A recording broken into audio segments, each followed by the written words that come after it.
Can I code your program for a meal? They laughed at homeless black boy, unaware he was tech genius. The rain hammered downtown Seattle like a digital drumbeat against concrete, each drop coding a new pattern of misery on the already soaked streets. Jamal Williams pulled his torn jacket tighter around his 17-year-old frame, the cardboard he'd been sleeping on dissolving into mush beneath the overpass. His stomach hadn't seen food in 36 hours, and the gnawing pain was becoming harder to ignore than the suspicious looks from passing business people. Through the glass windows of the sleek building across the street, warm light spilled onto the sidewalk like liquid gold. Nextech Solutions glowed in blue letters above the entrance, and Jamal could see young people his age moving around inside, laptops open, energy drinks scattered across standing desks. His fingers twitched involuntarily, not from the cold, but from muscle memory. It had been 4 months since he touched a keyboard, 4 months since his world had collapsed like a house of cards. Just ask, he told himself, the same voice that had once whispered solutions to impossible coding problems. What's the worst they can say? Jamal crossed the street with the confidence of someone who had nothing left to lose. The automatic doors whooshed open, and a blast of heated air mixed with the smell of coffee and innovation hit his face. The security guard, a middle-aged white man with kind eyes, looked up from his newspaper. "Can I help you, son?" "Hi," Jamal's voice cracked. He cleared his throat and straightened his shoulders. "I want to speak to someone about coding. I can solve problems." The security guard's expression shifted from curiosity to concern.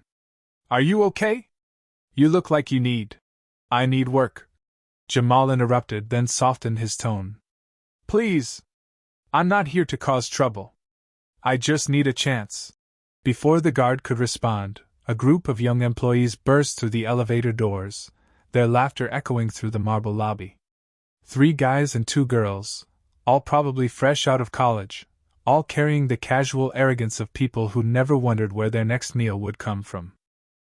"Oh my God, did you see the new intern's code?" one of them was saying. "It's like he learned programming from YouTube tutorials." They stopped when they saw Jamal, their conversation dying like a crashed server. The tallest one, a blond guy wearing a $200 hoodie, looked Jamal up and down with unconcealed disgust. "Security," he said loudly. "I think someone got lost." "Actually," Jamal said, stepping forward with a determination that surprised even himself. "I'm exactly where I need to be." He looked directly at the group. "I heard you talking about bad code. I can fix it." The girl with purple hair, clearly the group's leader, burst out laughing. "You? Fix code?" She gestured at his appearance. "What are you even talking about?" "I'm talking about algorithms," Jamal said, his voice gaining strength. "I'm talking about efficiency optimization, about solving problems that your intern probably doesn't even understand exist." The blond guy smirked. "Right. And I suppose you learned all this at Homeless University?" "I learned it by necessity," Jamal shot back. "When you don't have resources, you get creative. When you can't afford the latest software, you build your own solutions." "This is ridiculous," another employee muttered. "Security, can you please? Can I code your program for a meal?"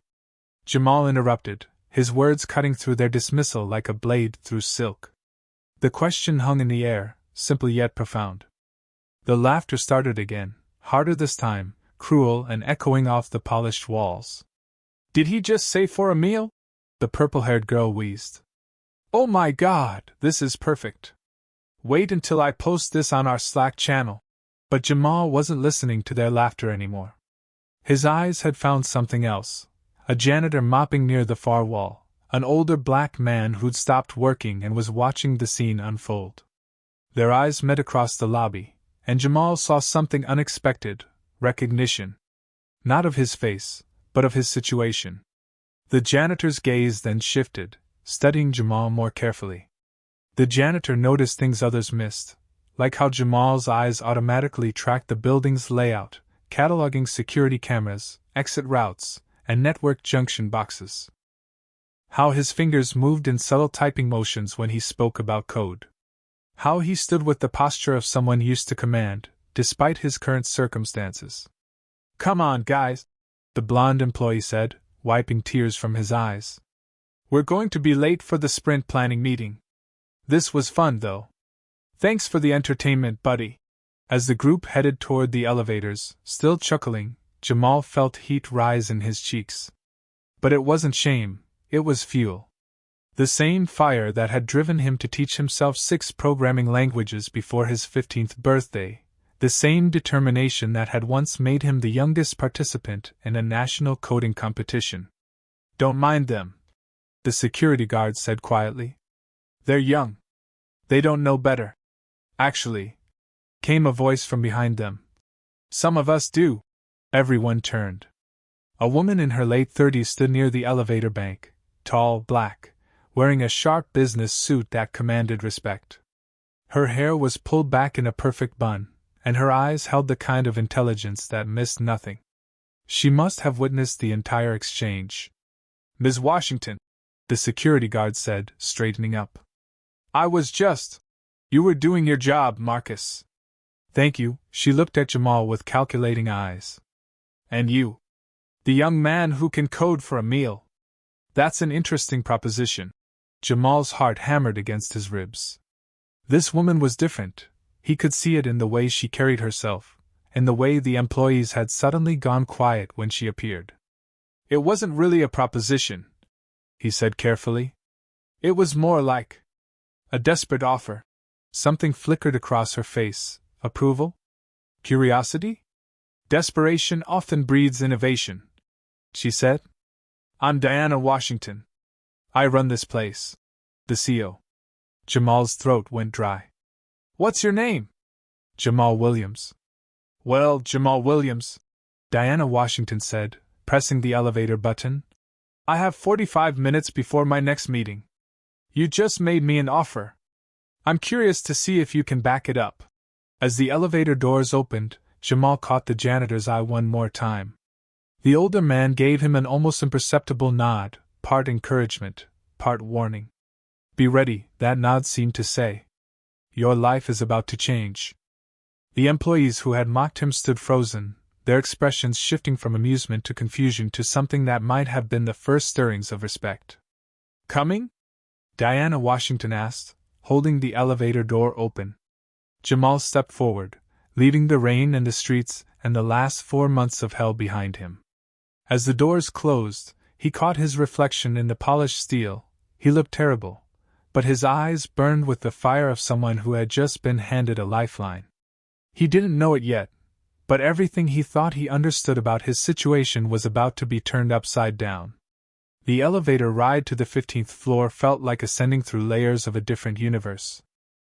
Jamal watched the numbers climb, 8, 9, 10, each floor representing a life further from the streets than he'd been in months. Diana Washington stood beside him, her presence commanding even in the small space, occasionally glancing at him with the calculating gaze of someone who'd built an empire by reading people correctly. "Tell me something, Jamal," she said as they passed the 12th floor. "What did you notice about my lobby that my employees missed?" The question caught him off guard, but his mind automatically catalogued what he'd observed. "Your network infrastructure is outdated," he said without hesitation. "Those junction boxes are from 2019, maybe 2020. Your security system has blind spots. 3 cameras have overlapping fields of view that create dead zones near the stairwell. And your employees are discussing proprietary information in public spaces where anyone could overhear." Diana's eyebrows rose slightly. "Anything else?" "Your janitor isn't just a janitor," Jamal added quietly. "The way he positioned himself, the way he watched, he's either security or someone who's trained to observe. And he recognized something about me that your employees missed entirely." The elevator dinged softly as they reached the 15th floor. "Interesting," Diana murmured, stepping out into a world that made Jamal's breath catch. The Next Tech Solutions headquarters stretched out like a technological wonderland. Floor-to-ceiling windows offered a panoramic view of Seattle's skyline, while workstations equipped with multiple monitors created islands of innovation throughout the open space. Employees moved with the fluid energy of people solving complex problems, their conversations peppered with technical jargon that felt like a native language Jamal hadn't spoken in too long. "This way," Diana said, leading him through the maze of workstations. Heads turned as they passed, not with the cruel amusement from downstairs, but with genuine curiosity. Who was this kid walking with the CEO? "Ms. Washington," called a young woman with short red hair, approaching them with a tablet in hand. "The Peterson Industries meeting is in 30 minutes, and we still haven't resolved the server latency issue." "What's the problem?" Diana asked, but her eyes remained on Jamal. "Response times are averaging 23 seconds on database queries that should take milliseconds. Our senior developers think it's a hardware issue, but replacing servers would take weeks." Jamal's fingers twitched. He'd solved similar problems before, back when he had access to systems, back when. He pushed the memories away and focused on the present. "May I?" he asked quietly. Diana nodded toward an empty workstation. "Show me." As Jamal sat down at the computer, a small crowd began to gather. Word traveled fast in tech companies. The homeless kid from downstairs was about to touch their sacred systems. Some watched with skepticism, others with the kind of morbid curiosity reserved for train wrecks. The keyboard felt like coming home. Jamal's fingers flew across the keys, accessing the database architecture, studying query patterns, tracing data flows through the system. His eyes narrowed as he identified inefficiencies that weren't hardware-related at all. "Your indexing strategy is wrong," he said, his voice gaining confidence as he dove deeper into the code. "You're performing full table scans on queries that should be using composite indexes. And this," he pulled up another section of code. "This join operation is forcing the database to load entire tables into memory when it only needs specific rows." The red-haired woman leaned closer, her skepticism melting into interest. "But our senior developers missed it because they were looking at the wrong layer," Jamal finished. His fingers continued dancing across the keyboard, implementing optimizations with surgical precision. "Sometimes when you're too close to a problem, you can't see the simple solutions." Within 12 minutes, he'd restructured 3 critical queries and implemented a caching layer that would prevent redundant database calls. The improvement was immediate. Response times dropped from 23 seconds to 180 milliseconds. A stunned silence fell over the gathered crowd. "How did you?" someone started. "Experience," Jamal said simply, but his eyes were distant. "When you can't afford premium hosting, you learn to make every byte count. When you're working with limited resources, efficiency becomes survival." Diana Washington studied him with new intensity. "Where did you learn to code like that?" "Everywhere," Jamal replied, standing up from the workstation. "Library computers with 15-minute time limits. My old high school's computer lab after hours. Online tutorials when I could find free Wi-Fi." He paused, something painful flickering across his features. "My father's laptop before." He didn't finish the sentence, but Diana caught the shift in his expression. There was a story there, layers of complexity that explained how a 17-year-old homeless kid could optimize enterprise database systems better than seasoned professionals. "The Peterson Industries presentation," the red-haired woman said, checking her tablet again. "With these optimizations, we'll exceed their performance requirements." "Good," Diana said, but her attention remained fixed on Jamal. "Clear out conference room B. I want to run a few more tests." As the crowd dispersed, buzzing with whispered conversations about what they just witnessed, Diana placed a gentle hand on Jamal's shoulder. "That was impressive," she said. "But I get the feeling you're holding back." Jamal looked at her with eyes that held too much knowledge for someone his age. "I've learned that showing everything at once makes people uncomfortable." "And what would make you comfortable?" For the first time since entering the building, Jamal smiled, not with bravado or desperation, but with genuine hope. A chance to prove that talent doesn't come with a dress code. Diana Washington had built her company by taking calculated risks on unconventional solutions. Looking at this remarkable young man, she realized she might be standing next to her biggest gamble yet. "Then let's see what you can really do," The next tech cafeteria buzzed with the controlled chaos of a tech company at lunchtime. Employees clustered around sleek tables, their conversations a mixture of weekend plans and algorithm optimizations. Jamal followed Diana to a quiet corner table, acutely aware of the curious glances following their path. His stomach clenched, not just from hunger, but from the surreal nature of sitting in a place where lunch cost more than he'd seen in weeks. "Order whatever you want," Diana said, sliding a laptop across the table toward him. "Consider it part of the interview process." Jamal stared at the menu, overwhelmed by choices that had become foreign concepts. Anything is fine." "Really?" "Jamal," Diana's voice was gentle but firm. "When's the last time you ate?" "2 days ago," he admitted quietly. "Gas station sandwich. Split it with..." He trailed off, his jaw tightening. "With who?" "My sister, Zara. She's 14-inch. The words came out strained, as if speaking them made his situation more real. "She's got asthma, the severe kind. Without insurance, her medications cost $300 a month. I couldn't keep up with rent and her treatments, so we got evicted. She's staying with our neighbor Mrs. Chen right now, but it's temporary." Diana absorbed this information without judgment. "And where are you staying?" "Wherever I can find shelter." Jamal opened the laptop, using the motion to hide the emotion crossing his face.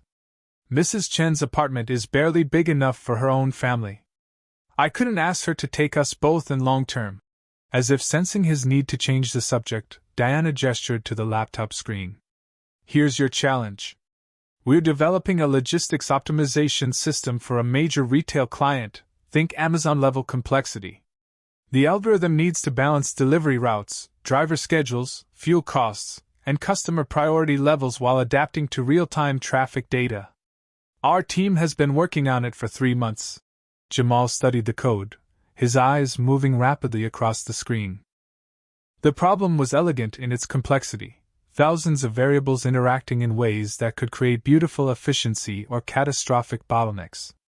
"What's the current performance?" he asked, his fingers already exploring the codebase. "Average optimization takes 47 minutes for a single metropolitan area. The client needs it under 10 minutes to be commercially viable. And what approach is your team taking?" Diana pulled up a chair beside him. "Traditional genetic algorithms with parallel processing. Standard industry approach." Jamal nodded, but something in his expression suggested he was seeing possibilities others had missed. As he worked, he began talking, partly to Diana, partly to himself. "The thing about growing up poor," he said, his fingers flying across the keyboard, "is you learn to see patterns everywhere. When you're deciding whether to spend your last $5 on bus fare or food, you start calculating probabilities unconsciously. Which route home avoids the areas where trouble happens? What time of day do grocery stores discount their produce?" He pulled up a new coding window. "Your team is thinking like computer scientists. But this isn't a computer science problem, it's a human behavior problem." "Explain." "Look at this." Jamal highlighted a section of code. "Your algorithm treats all delivery destinations as equal variables. But people aren't variables. A suburban mom ordering baby formula has different urgency than a college student ordering video games. An elderly person might always be home, while a working professional has a 2-hour window." As he spoke, he began rebuilding the core algorithm from scratch. Instead of treating deliveries as mathematical points on a grid, he created behavioral profiles. Instead of optimizing purely for distance and fuel, he weighted decisions based on human patterns. "My sister and we learned to predict Mrs. Chen's grocery schedule, the mail carrier's route, even when the food bank trucks would arrive. Survival made us pattern experts." His voice grew quieter. "After Dad died in that factory accident, and Mom couldn't handle the grief, it was just us. Pattern recognition became everything." Diana watched him work with growing amazement. This wasn't just coding, it was intuitive problem-solving shaped by lived experience that no computer science degree could teach. The new algorithm took shape with startling elegance. Jamal created clusters based on demographic data, implemented predictive models for customer availability, and designed adaptive routing that learned from successful deliveries. Most brilliantly, he incorporated social factors, understanding that some neighborhoods had informal networks where residents could accept packages for absent neighbors. "Run the simulation," he said after 40 minutes of intense work. The results appeared on screen. Average optimization time reduced to 6 minutes and 37 seconds. But more impressive were the projected outcomes: 23% fewer missed deliveries, 31% reduction in fuel costs, and 89% improvement in customer satisfaction scores. A small crowd had gathered again, drawn by whispered reports of what was happening in the cafeteria. The same employees who had mocked him in the lobby now watched in stunned silence. "How did you?" Diana started. "When you can't afford mistakes, you get creative," Jamal said simply. "When every decision has consequences you can't take back, you learn to see solutions others miss." He looked up at her, exhaustion and hope warring in his expression. "I did all this because Zara needs her medicine. She's the smart one in the family, straight A's, wants to be a doctor. I can sleep on the streets, but she can't. She has a future worth protecting." Diana stared at the screen, then at this remarkable young man who just revolutionized months of work in under an hour. "Jamal," she said quietly, "I think it's time we had a longer conversation about your future too." The employees surrounding them exchanged glances, the mockery from earlier replaced by something that looked remarkably like respect. They were beginning to understand they had witnessed something extraordinary, not just exceptional coding skills, but the kind of innovative thinking that could reshape industries. And Jamal, for the first time in months, allowed himself to believe that maybe, just maybe, everything was about to change. "Marcus, I need you to drive Jamal to grind coffee on Pine Street," Diana said into her phone, her eyes never leaving the laptop screen where Jamal's algorithm continued to run flawless simulations. "There's a team waiting for him there." Jamal looked up, confused. "A team? Emergency client situation," Diana explained, closing the laptop and handing it to him. "Peterson Industries just called. Their entire distribution network crashed 20 minutes ago. Black Friday is in 2 weeks, and they're hemorrhaging money every second their system is down. I'm sending you with our crisis response team." The weight of responsibility settled on Jamal's shoulders like a heavy coat. "You want me to work on a live system? With actual consequences?" "I want to see if your brilliance translates under pressure," Diana said, standing up. "The team lead is Sarah Chin, no relation to your Mrs. Chin. She's our best troubleshooter, but she's been fighting this particular system architecture for months." 10 minutes later, Jamal found himself in the back of a company car, watching Seattle's downtown blur past through rain-streaked windows. Marcus, the security guard from earlier, caught his eye in the rearview mirror. "You know," Marcus said conversationally, "I've been working security in tech buildings for 15 years. Seen a lot of kids come and go. Most of them talk big but fold under real pressure. And what makes you think I won't fold?" Jamal asked. Marcus smiled. "The way you looked at our building this morning. You weren't seeing it like a homeless kid looking for shelter. You were seeing it like an engineer assessing a system. That's not something you can fake." Grind Coffee occupied the ground floor of a converted warehouse, its industrial aesthetic softened by warm lighting and the constant hum of espresso machines.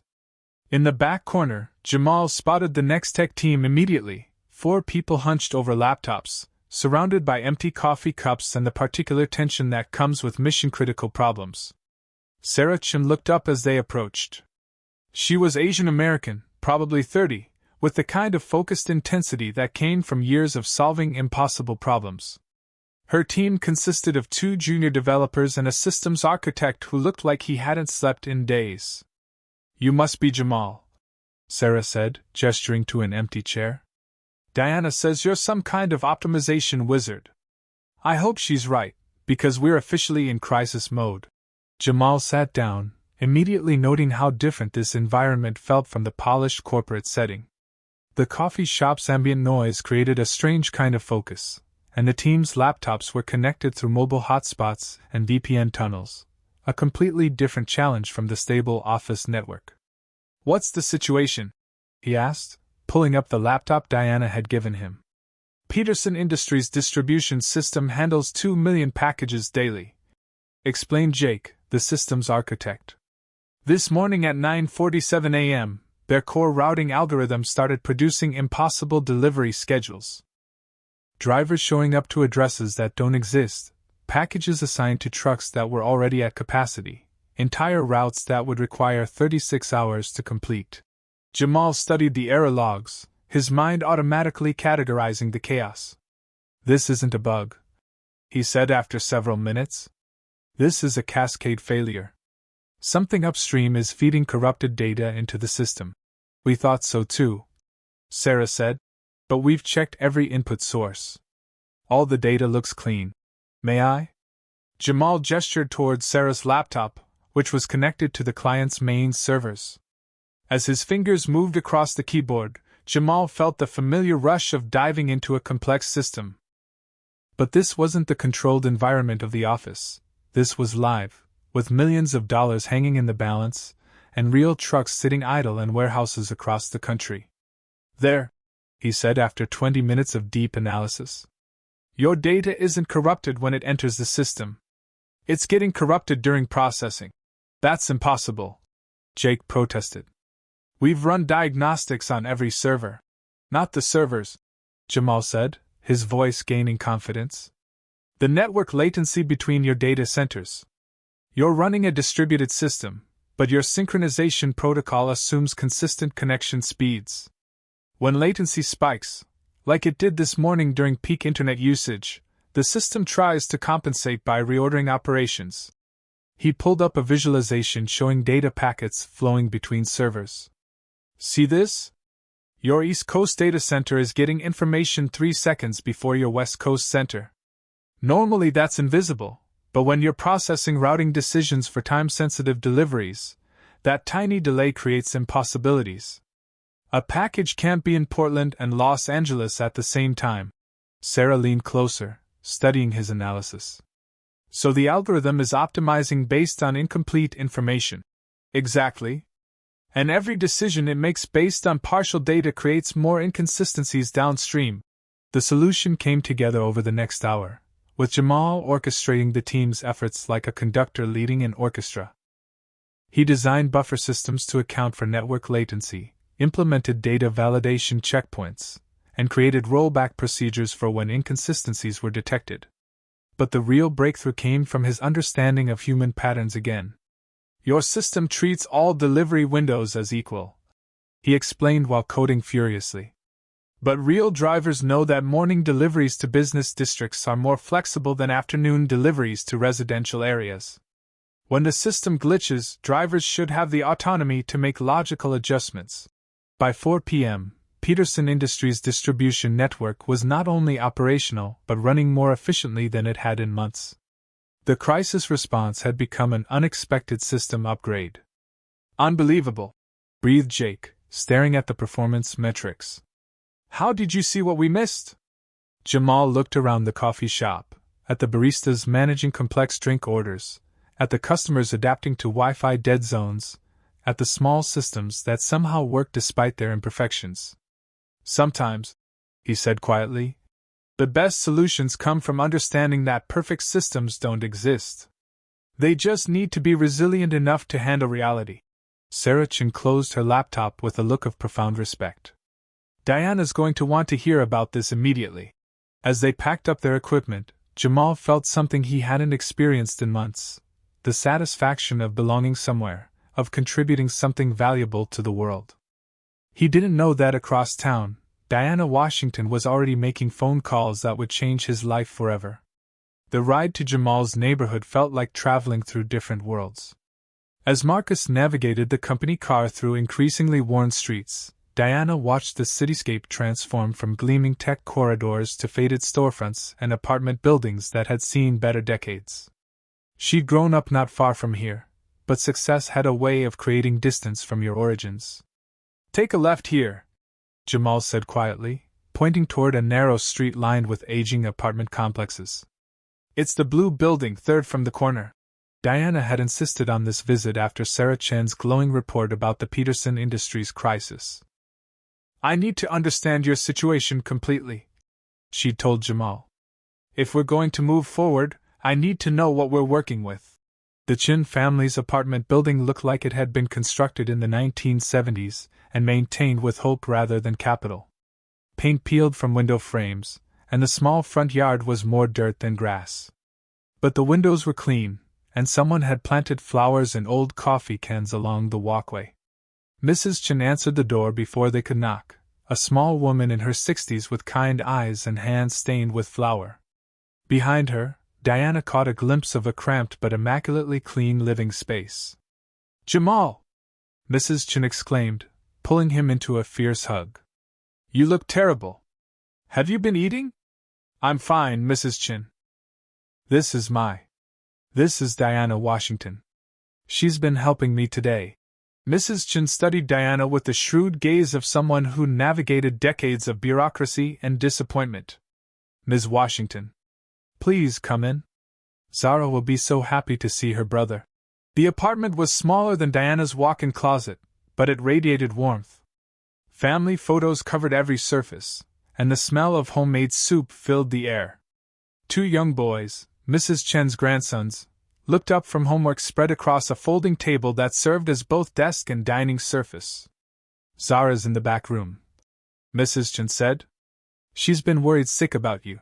They found Zara curled up on a narrow bed, reading a chemistry textbook that looked like it weighed more than she did.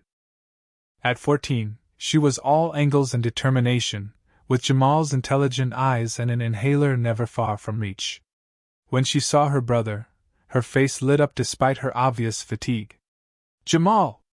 Oh my God, I've been so scared. Mrs. Chen said you had some kind of job interview, but I didn't know if... She stopped, noticing Diana. Oh. Hi. Zara, this is Diana Washington. She runs a tech company. Diana watched the siblings carefully. The love between them was palpable, but so was the strain. Zara looked smaller than 14, her breathing slightly labored even at rest. Jamal's protective instincts were obvious in the way he immediately sat beside her, checking her color, listening to her breathing patterns. How are you feeling? Did you take your medication this morning? I'm fine, Zara said, but Diana caught the slight wheeze in her voice. Mrs. Chen's been taking good care of me. Her soup is better than anything you ever made. Hey, Jamal protested with mock indignation. My mac and cheese was legendary. Your mac and cheese was 90% ketchup. Diana watched this exchange with growing understanding. These weren't just siblings. They were two kids who'd been forced to become each other's everything. The weight of responsibility on Jamal's shoulders became clearer with every interaction. Mrs. Chen appeared in the doorway with a tray of tea. Ms. Washington, may I speak with you privately? They stepped into the tiny kitchen, where Mrs. Chen's expression grew serious. That boy has been carrying the world since his father died 3 years ago, she said quietly. His mother. She tried, but the grief broke something in her. She left last year, said she couldn't handle the memories. Jamal's been taking care of Zara ever since. Diana absorbed this information, pieces of Jamal's story falling into place. He's a good boy, Mrs. Chen continued. Smart like you wouldn't believe. But he dropped out of school to work 3 jobs trying to afford Zara's medicine. When they got evicted last month, I couldn't take them both. My apartment is too small, and my son already helps with my grandsons. But I couldn't let that girl go to foster care. And Jamal? Refuses to be separated from her. He sleeps rough so she can have a bed, works whatever jobs he can find during the day, comes by every evening to check on her. Mrs. Chen's voice grew fierce. He's 17 years old, and he's sacrificing his entire future for his sister's present. Diana looked back toward the bedroom, where she could hear Jamal helping Zara with homework, his patient explanations of molecular structures revealing an education interrupted but not forgotten. What does Zara want to be? Diana asked. A doctor. Specifically, a pulmonologist. She wants to help kids with breathing problems like hers. Mrs. Chen smiled sadly. She's got the grades for it, even studying from old textbooks and borrowed materials. But without Jamal's income, even keeping her healthy enough to dream about college. The sentence hung unfinished in the small kitchen. When they returned to the bedroom, Diana found Jamal explaining protein synthesis while Zara took notes in handwriting that belonged in a calligraphy textbook. The scene crystallized everything Diana had observed about him: the careful intelligence, the protective instincts, the way he could break down complex concepts for others. "Jamal," Diana said carefully, "I'd like to make you an offer. But first I need to know something. If you could have anything in the world right now, what would it be?" Jamal looked at his sister, then back at Diana. "Stability," he said without hesitation. "A place where Zara can be safe, where she can get her medicine without us choosing between rent and breathing treatments. A chance for her to go to college and become the doctor she wants to be." "And what about what you want?" Jamal was quiet for a long moment. "I want to build systems that work. I want to solve problems that matter. But mostly," he looked at Zara again, "I want to prove that everything we've been through was worth something." Diana Washington had built her company by recognizing potential and taking calculated risks. Looking at these two remarkable kids in this tiny apartment, she realized she wasn't just looking at an exceptional employee prospect. She was looking at a family worth investing in. "Well then," she said, pulling out her phone, "let's talk about making that happen." 3 days later, Jamal stood in the marble lobby of the Columbia Tower, Seattle's tallest building, wearing a borrowed suit that almost fit and carrying a laptop containing code that could change everything. Diana had worked miracles in 72 hours, not just preparing him for this presentation, but ensuring Zara had a 2-week supply of her medications and a safe place to stay with Mrs. Chin while he focused on what she called the opportunity of a lifetime. 42nd floor, Diana said as they entered the elevator with Sarah Chin and Jake from the crisis response team. "Meridian Capital. They manage portfolios worth more than the GDP of small countries, and they're looking to revolutionize logistics across their entire investment network." Jamal's hands were steady, but his mind raced through possibilities and potential failures. The algorithm he'd refined over the past 3 days wasn't just an upgrade to his Peterson Industries solution. It was a complete reimagining of how distribution networks could adapt and learn in real time. The elevator opened onto a world of floor-to-ceiling windows and impossibly expensive furniture. The conference room overlooked Elliott Bay, where cargo ships sat like scattered toys against the gray water. Around a table that could have seated 25 investors waited with the patient intensity of people accustomed to making decisions worth millions. "Gentlemen," Diana said as they entered, "I'd like you to meet Jamal Williams, the architect of our new adaptive logistics platform." The lead investor, a silver-haired man named Robert Meridian, studied Jamal with unconcealed skepticism. "Ms. Washington, when you said you were bringing your top developer, I expected someone with more experience." "Mr. Meridian," Diana replied smoothly, "I think you'll find that innovation rarely comes from expected places." Jamal set up his laptop, connecting it to the room's presentation system. The familiar weight of proving himself settled on his shoulders, but this time it felt different. This wasn't about survival, it was about possibility. Traditional logistics systems treat packages like objects moving through a static network, he began, his voice gaining confidence as he clicked to his first slide. But that's not how the real world works. Traffic patterns change, weather affects delivery windows, customer preferences evolve. What if instead of fighting that complexity, we embraced it? The presentation that followed was unlike anything the investors had seen. Instead of dry technical specifications, Jamal told stories. He explained how his algorithm learned from driver behavior, adapting to the veteran who knew every shortcut in his district and the rookie who followed GPS religiously. He showed how the system predicted demand spikes not just from historical data, but from social media trends, local events, even weather forecasts. "Here's the Peterson Industries implementation," he said, pulling up real-time performance data. "In 3 days, we've reduced delivery times by 37% while cutting fuel costs by 23%. But the real breakthrough is adaptability. He demonstrated the system responding to a simulated crisis, a bridge closure that would normally paralyze distribution networks. His algorithm didn't just reroute packages, it predicted the cascade effects, preemptively adjusted staffing at affected distribution centers, and even recommended temporary pop-up delivery points to maintain service levels. Impressive, admitted Jennifer Walsh, a younger investor who'd been taking detailed notes. But scalability is always the question. This works for one city, but what about nationwide deployment? I'm glad you asked, Jamal said, clicking to his next section. This was where his solution became revolutionary rather than just evolutionary. Instead of scaling up from single cities, his system was designed as a network of interconnected local optimizations. Each region learned and adapted independently while sharing insights across the broader network. A traffic pattern discovered in Seattle could inform predictions in Portland. A delivery innovation tested in Chicago could improve efficiency in Detroit. It's like biological neural networks, he explained, the concept flowing naturally despite the technical complexity. Individual nodes processing local information while contributing to collective intelligence. The system gets smarter with every package delivered, every route optimized, every problem solved.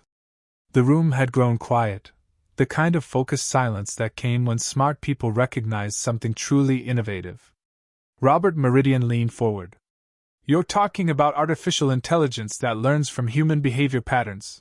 I'm talking about technology that acknowledges humans are part of the system, not obstacles to optimize around. Jamal corrected. My algorithm doesn't replace human judgment, it amplifies it. For the next 20 minutes, he fielded questions that would have challenged seasoned CDOs. But every answer came naturally, supported by code that was elegant in its simplicity and revolutionary in its implications. The financial projections, Jennifer Walsh said, studying her tablet, show potential savings in the hundreds of millions across a diversified portfolio. Conservative estimates, Diana interjected. We believe the actual impact will be significantly higher once network effects begin compounding. As the presentation concluded, Jamal felt a strange mixture of exhaustion and exhilaration. In the last hour, he'd explained concepts that represented months of intuitive development, solutions born from understanding systems through the lens of survival rather than theory. Robert Meridian stood up, extending his hand. Mr. Williams, that was remarkable. Your approach challenges fundamental assumptions about how these systems should work. Thank you, sir. I have one question, though. How did someone your age develop this level of understanding about complex systems optimization? Jamal glanced at Diana, then back at the room full of people who controlled more wealth than he'd ever imagined. When you grow up solving problems with limited resources, you learn to see possibilities others miss. When every decision has consequences you can't take back, you develop intuition about how systems really work. He paused, thinking about Zara studying in Mrs. Chen's cramped apartment, about the streets he'd called home for months, about the journey that had brought him to this impossible moment. Sometimes the best solutions come from understanding what it feels like when systems fail. The investors exchanged glances, a silent communication that spoke volumes. Robert Meridian smiled, not the polite expression of professional courtesy, but genuine admiration. Ms. Washington, he said, I think we're ready to discuss terms. As they moved into negotiations, Jamal caught his reflection in the conference room windows. Behind him, the Seattle skyline stretched toward possibilities he was only beginning to imagine. Everything was about to change. The Next Tech office had never felt more like home than it did the following Monday morning. Jamal walked through the familiar lobby, but this time employees nodded respectfully instead of averting their eyes. Word of the Meridian Capital presentation had spread through the company like wildfire, transforming him from curiosity to legend in less than a week. Mr. Williams, the security guard Marcus called out, his voice carrying a note of pride that made Jamal smile. Ms. Washington is waiting for you in her office. And son? Marcus leaned closer, lowering his voice. Congratulations. You've earned whatever's coming. The elevator ride to the 15th floor felt different now, not like ascending to an alien world, but like coming home to a place where he belonged. Diana's corner office overlooked the Seattle waterfront, its walls lined with awards and photographs documenting the company's journey from startup to industry leader. "Jamal," Diana said, standing up from behind her desk. "Please sit down. We have quite a bit to discuss." The formal tone made his stomach tighten. Had something gone wrong with the Meridian deal? Had they changed their minds about his algorithm? "First," Diana said, settling into the chair across from him rather than behind her imposing desk, "I want you to know that Meridian Capital has committed to a 3-year exclusive licensing agreement for your adaptive logistics platform. The initial contract is worth $12 million, with performance bonuses that could double that figure." Jamal's breath caught. $12 million. The number was so large it felt abstract, like a figure from someone else's life. "Second," Diana continued, "they've specifically requested that you lead the implementation team. They want the architect of the system overseeing its deployment across their entire portfolio." I don't understand. Led a team? I'm 17 years old." Diana smiled. "Age is just a number, Jamal. Talent is what matters. But you're right that you'll need support, which brings me to my offer." She handed him a folder containing documents that would change his life forever. "I'm offering you a position as senior developer with a starting salary of $120,000 annually, plus equity in the company. But more importantly, I'm offering you something I never had at your age: mentorship." Jamal stared at the contract, the numbers swimming before his eyes. 6 months ago, he'd been calculating whether he could afford a $1 menu hamburger. Now someone was offering him more money than his father had ever made in a year. "There's more," Diana said gently. "I've arranged for company-sponsored health insurance that will cover Zara's medications completely. We'll also provide housing assistance. There's a 2-bedroom apartment in Capitol Hill that's part of our employee benefits package. It's yours if you want it." The professional composure Jamal had maintained throughout the morning finally cracked. He buried his face in his hands, years of pressure and responsibility, and fear finally finding release. "Hey," Diana said softly, moving to sit beside him. "It's okay. You don't have to carry everything alone anymore." "I can't believe this is real," Jamal whispered. "Last week I was sleeping under bridges, and now you're exactly where you belong. Your intelligence, your perspective, your ability to see solutions others miss. This isn't charity, Jamal. This is recognition of exceptional talent." A soft knock interrupted them. Sarah Chin entered, followed by Jake and several other team members Jamal had worked with during the Peterson crisis. "Sorry to interrupt," Sarah said, "but we wanted to present something to our new colleague." Jake stepped forward, carrying a custom laptop bag with "Jamal Williams, Senior Developer," embroidered in silver thread. "Welcome to the team, officially this time." The gesture was simple, but its meaning overwhelmed him. These were people who'd initially dismissed him, who'd learned to respect his abilities, and who now welcomed him as an equal. "Thank you," he managed. "All of you. I promise I won't let you down. You already proved yourself," Jake said. "The Peterson system is running better than ever, and after seeing your presentation to Meridian, man, I've been coding for 8 years and I learned more watching you work than I did in my last semester of computer science." As the team filtered out, offering congratulations and technical discussions, Marcus appeared in the doorway. The security guard who'd first witnessed Jamal's desperate plea now stood with the dignity of someone whose instincts had been vindicated. "Might I have a moment?" Marcus asked. Diana nodded, and Marcus approached Jamal with something approaching ceremony. "That first morning, when you walked into our lobby soaking wet and desperate, I saw something in your eyes," Marcus said.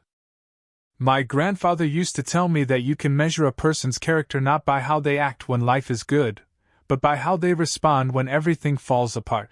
He clasped Jamal's shoulder firmly. "You didn't just survive those streets, son. You used that experience to become something extraordinary. That takes a kind of strength most people never develop." Marcus pulled a small wrapped package from his pocket. "This belonged to my son. He was about your age when he passed. Would have loved to see someone like you succeed." Inside the package was a simple silver watch, engraved with the words, "Time changes everything, make it count." "I can't accept this," Jamal said, his voice thick with emotion. "You already have," Marcus replied. "That boy who asked to code for a meal? He changed this entire company. Made us all remember that talent doesn't come with a dress code or a college degree. It comes from heart, from determination, from the kind of perspective you can only earn through struggle." As Marcus left, Diana returned to her chair, studying Jamal with a mixture of professional satisfaction and personal pride. "So," she said, "do you accept the position?" Jamal looked at the contract, at the laptop bag with his name embroidered in silver, at the view of Seattle stretching toward a future that suddenly seemed limitless. In his pocket, Marcus's watch ticked steadily, marking moments that would reshape not just his life, but his sister's future and everything they'd dared to dream. "I accept," he said, his voice steady with newfound confidence. "And Ms. Washington? Thank you for seeing something in me that I didn't even know was there." Diana smiled. "Jamal, I have a feeling this is just the beginning of what you're capable of achieving." Outside the office windows, Seattle hummed with possibility, and for the first time in years, Jamal Williams felt like he truly belonged in the world. 6 weeks later, Jamal stood in the kitchen of their new Capitol Hill apartment, watching Zara practice her presentation for the regional science fair. The space was modest but felt palatial compared to their previous circumstances. 2 bedrooms, a living room with actual furniture, and a kitchen table where his sister could spread out her chemistry textbooks without worrying about space. The molecular structure of bronchodilators demonstrates how targeted pharmaceutical intervention can improve quality of life for asthma patients, Zara said, gesturing to her poster board with the confidence of someone whose breathing treatments were now reliable rather than rationed. "That's perfect," Jamal said, checking his watch, the silver timepiece Marcus had given him, which he now wore every day as a reminder of how far they traveled. "But maybe explain it like you're talking to judges who aren't chemistry majors," says the guy who explains algorithms using grocery store analogies, Zara teased, but she adjusted her presentation accordingly. Her color was better now, her energy restored by consistent medication and the security of knowing tomorrow's dose was guaranteed. The apartment still felt surreal sometimes. Jamal would wake up in his own bed, in his own room, and spend the first few moments remembering that this wasn't temporary. The signed lease was in his name. The medical insurance cards in their wallets were real. The direct deposit slips showing his next tech salary weren't dreams. "I have to head to the office," he said, grabbing his laptop bag, the custom one with his name embroidered in silver. "Team meeting at 9, then I'm presenting the expansion proposal to Diana this afternoon." "The machine learning integration project?" Zara asked, looking up from her notes. "The one where we teach delivery algorithms to predict customer behavior patterns using social media data mining." Jamal grinned. "Basically, we'll know you're about to order pizza before you do. That's either brilliant or terrifying. Both. The best innovations usually are." The walk to Nextech took 20 minutes through neighborhoods that had once felt foreign but now felt like home. Jamal nodded to the barista at Grind Coffee, where the crisis response team still held their weekly strategy sessions. Sarah Chin waved from inside, already deep in conversation with Jake about their latest project implementation. At the office, the morning routine had become second nature. Marcus greeted him with the warm familiarity of an uncle, the elevator carried him to floors where his opinion mattered, and his workstation, equipped with dual monitors and processing power that made his old library computer sessions seem prehistoric, awaited his attention. "Jamal," Diana called as he settled in. "Could you join me in conference room B? There's someone I'd like you to meet." The someone turned out to be Dr. Patricia Hendricks, the CTO of Microsoft's AI division, who'd specifically requested a meeting after hearing about his adaptive logistics platform. "Mr. Williams," Dr. Hendricks said, standing to shake his hand, "I've been following your work since the Meridian presentation. Your approach to human-centric algorithm design is exactly what we need for our next-generation urban planning initiative. For the next hour, Jamal found himself discussing concepts that would have been impossible to imagine 6 months ago: city-wide traffic optimization, predictive infrastructure maintenance, algorithms that could help urban planners create more equitable resource distribution. The conversation flowed naturally, his ideas met with genuine enthusiasm and technical respect. "We'd like to offer you a consulting contract," Dr. Hendricks concluded. "The project would run parallel to your next tech responsibilities, focusing on applying your insights to municipal systems optimization." After she left, Diana turned to Jamal with obvious pride. "You know what this means? That I'm about to become very busy? It means you're being recognized as an industry thought leader." At 17-inch, Diana leaned back in her chair. 6 weeks ago, you were asking to code for a meal. Today, Microsoft wants your expertise on projects that could affect millions of people. The magnitude of the transformation wasn't lost on him. But what struck Jamal most wasn't the professional recognition or financial security. It was the knowledge that he'd proven something fundamental about potential existing in unexpected places. That afternoon, he presented his expansion proposal to the Next Tech board.